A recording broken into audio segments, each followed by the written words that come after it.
la paire US-dollar, yen, la paire est assez stable, coincée toujours entre 150 et 152, c'est ça?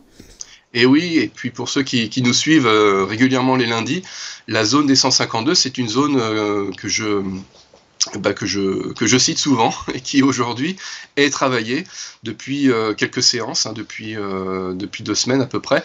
Donc on est sur voilà, la zone 152 que la Bank of Japan veut absolument défendre. Donc il ne faudra absolument pas dépasser ces 152. Alors on peut les dépasser temporairement de quelques petits pips, c'est pas le sujet. Le sujet, c'est que vraiment on garde cette zone.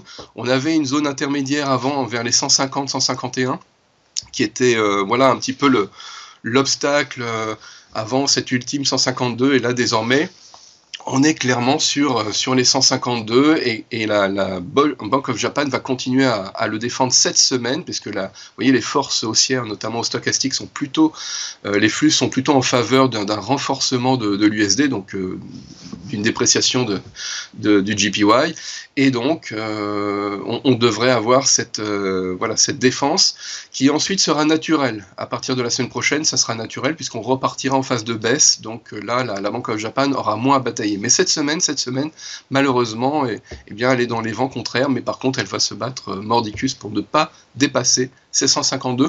Donc en quelque part on peut travailler voilà, cette paire en ayant un stop au-delà, alors bien au-delà quand même des 152, mais enfin 152,30, 40, 45 à tout casser devrait suffire pour un petit swing qui nous permet d'avoir une résistance vers les 152.